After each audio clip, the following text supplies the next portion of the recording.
Meus amigos e minhas amigas do Estratégia, Jean Wilbert na área para conversarmos sobre o informativo 950 do STF. E vamos iniciar por direito administrativo. E o tema aqui é previsão legislativa e percepção de verbas remuneratórias. Segundo o STF, o pagamento de 13º e do terço constitucional de férias aos agentes políticos com mandato eletivo é opcional. A opção deve ser exercida por meio de lei.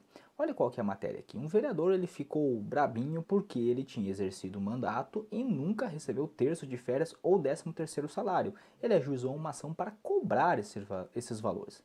Ele está com a razão? Não.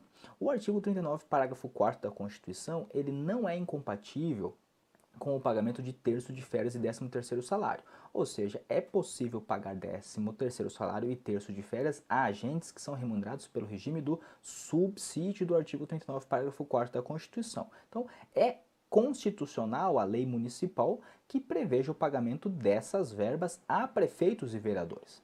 Só que a definição sobre a adequação da percepção dessas verbas está inserida no espaço de liberdade de conformação do legislador infraconstitucional.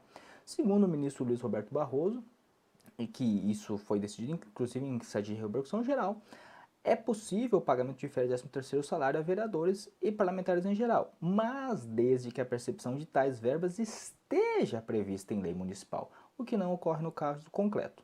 Então vamos lá, agente político com mandato eletivo pode receber 13º e terço de férias? Sim, pode sim. Esse pagamento é obrigatório ou facultativo? Facultativo, depende de lei. Então, cuidado, prefeito, vereador, ou seja, mandato eletivo, agente político, recebe férias e 13º? Pode receber férias com o terço e 13º, desde que haja previsão legal. Cabe ao legislador verificar se aquele município tem condições financeiras de pagar essas verbas e então definir em lei. No caso concreto, o vereador aqui exigiu o pagamento sem que houvesse lei nesse sentido, e aí ele está errado. O pagamento só ocorrerá havendo lei, que no caso não havia. Então, é possível pagar? É obrigatório pagar? Não, depende de lei autorizativa. Segundo a jurisprudência, pulamos para direito processual penal.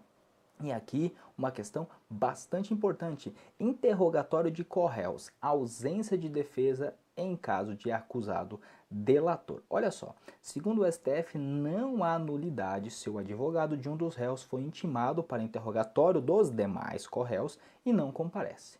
Essa é a regra.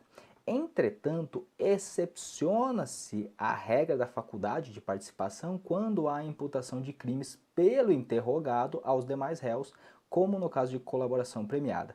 Nessas hipóteses, segundo o STF, deve-se exigir a presença dos advogados dos réus delatados.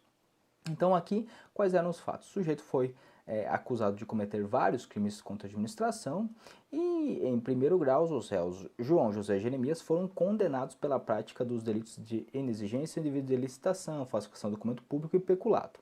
Nessa oportunidade foi declarada extinta a punibilidade pelo perdão judicial do acusado colaborador Jeremias. O colaborador Jeremias teve a sua punibilidade extinta. A defesa de um dos outros réus, do caso aqui do José, apresentou questão de ordem no Tribunal de Justiça, no qual arguia que o José estava desprovido de defesa técnica quando foi interrogado, quando outros réus foram interrogados, pois o seu advogado não estava presente no ato de interrogatório, inclusive do colaborador Jeremias, em que imputou acusações ao José.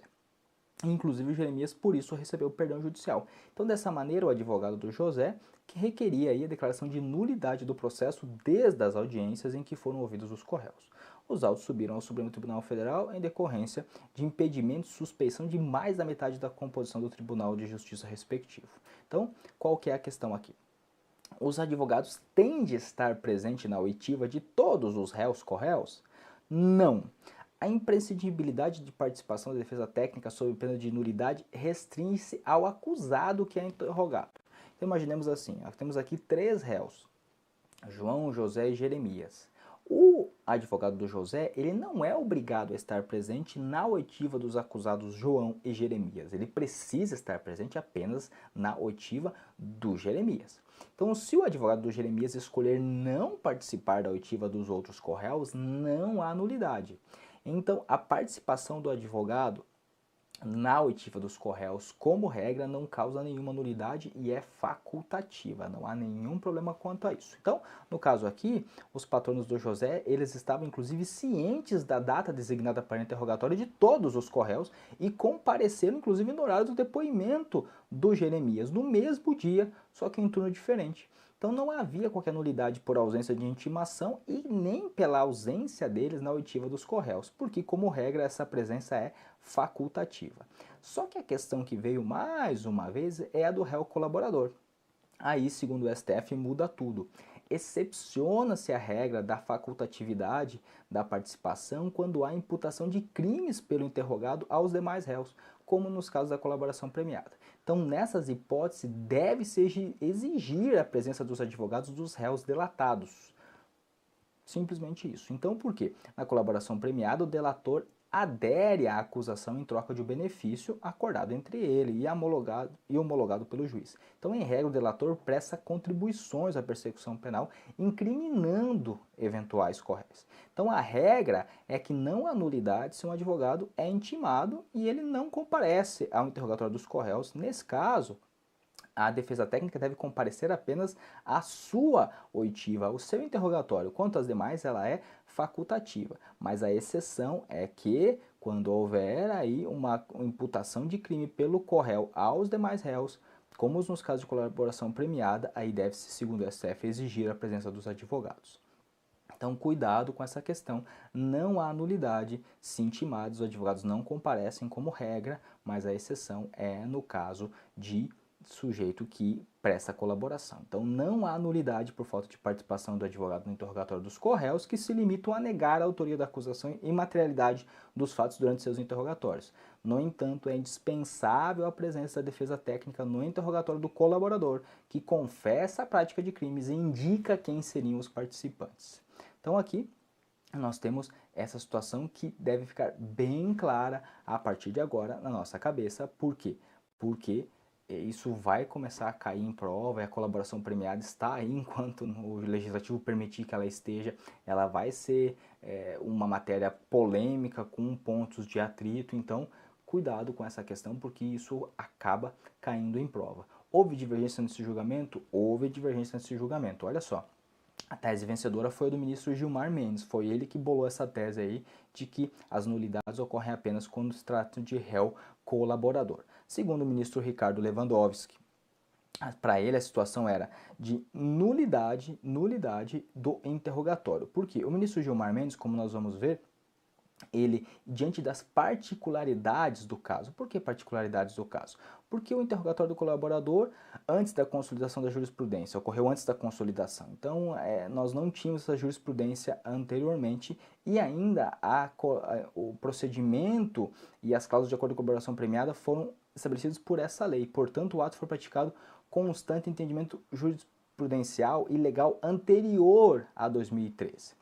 Além disso, as imputações ocorreram no início do processo e o interrogatório foi realizado nos termos da Lei 11.719, que transferiu o ato para a parte final da instrução. Então, isso possibilitou a defesa realizar devido à contraposição das imputações. Então, o ministro Gilmar Mendes ele ponderou que, mesmo que se considerasse a ineficácia absoluta do depoimento prestado em juízo para produzir os efeitos sobre a esfera jurídica, há provas autônomas e independentes no caso que permitiam sustentar a condenação. Então, no ponto, ele entende que não havia necessidade de anular todas as oitivas e retornar o processo à fase de audiências. Ele entendeu que haviam outras provas autônomas que permitiam manter a condenação mesmo afastado em relação ao agente o interrogatório que contra ele foi desfavorável. Agora, o Ricardo Lewandowski não decretava a nulidade do interrogatório e mandava refazer tudo, a seu ver.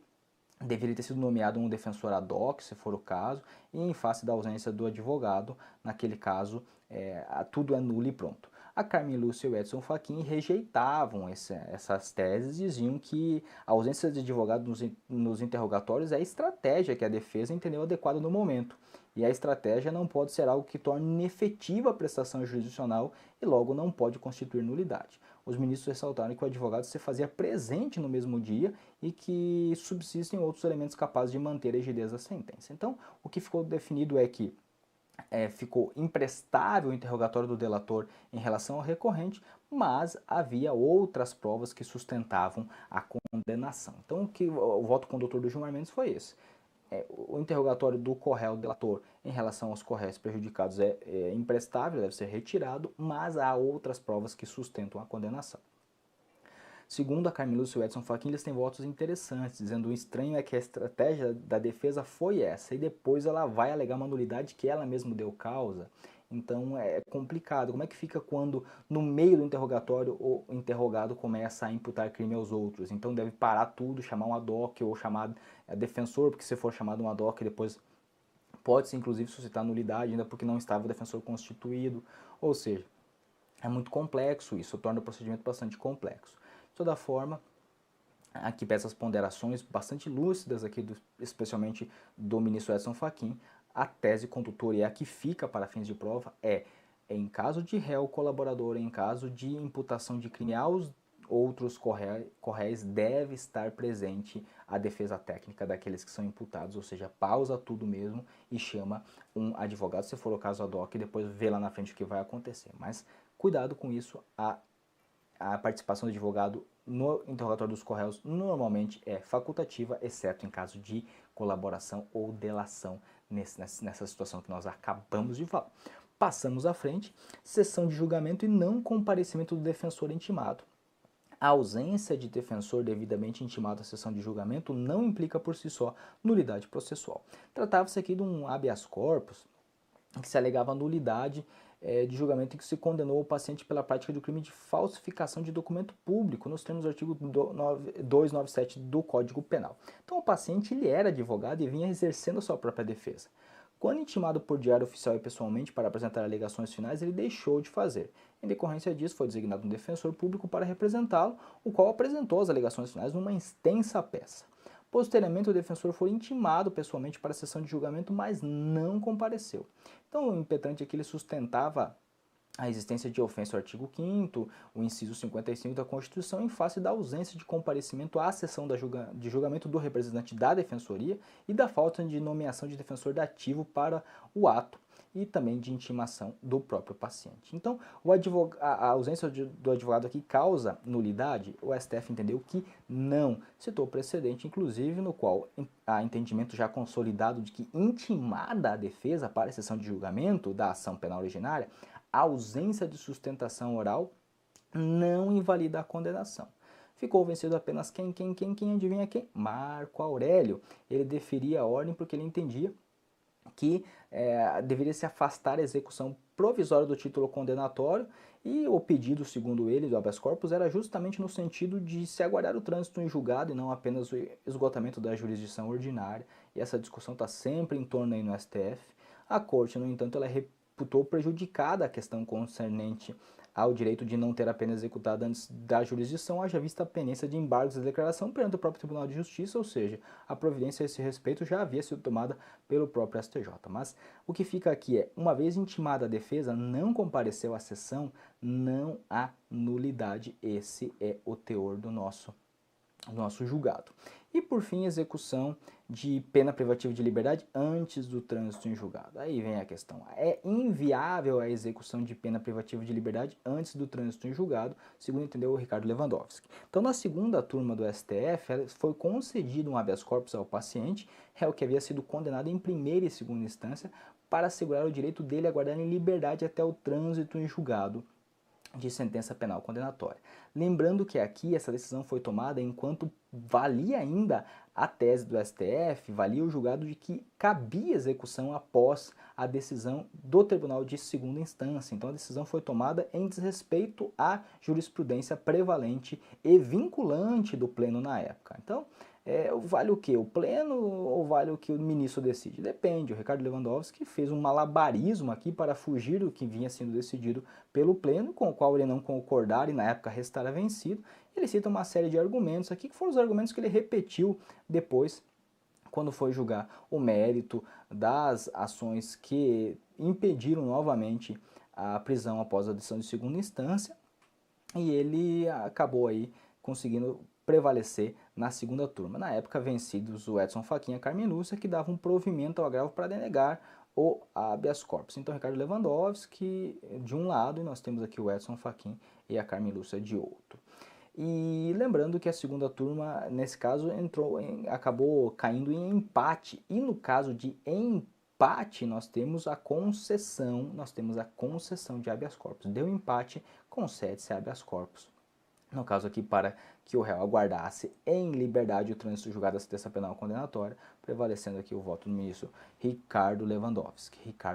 Então, essa questão da prisão em segunda instância continua gerando muita polêmica e depois, mais adiante, o STF acabou entendendo pela constitucionalidade do artigo 283 do CPP, dizendo que a prisão em segunda instância a prisão não pode ocorrer após a ação de segunda instância, apenas após o trânsito em julgado, exceto nos casos de prisão preventiva, e é possível que essa discussão volte à tona aí, seja por meio de legislação ou emenda constitucional no Congresso Nacional, seja até por uma nova alteração do posicionamento do STF, com a alteração dos ministros que compõem a corte, com a indicação de novos ministros após a aposentadoria do decano e em seguida do ministro Marco Aurélio, do Celso de Mello e Marco Aurélio. Então a questão é tormentosa, mas vejam que na época já o ministro Lewandowski conseguiu e arrancou um empate na segunda turma para que prevalecesse a sua opinião, mesmo em detrimento de uma decisão vinculante do pleno do tribunal. Isso é muito complicado, causa insegurança jurídica para um lado ou para o outro, mas é isso que acontecia. Jurisprudência importante aqui, nós temos várias jurisprudências bastante relevantes. Acompanhe o nosso PDF, leia com atenção, porque ele está ainda mais esmiuçado do que o nosso encontro aqui no nosso pequeno momento de vídeo. Aqui é mais para a gente poder repassar essas informações. Qualquer dúvida, entre em contato conosco. Estamos juntos aqui no Estratégia Carreiras Jurídicas.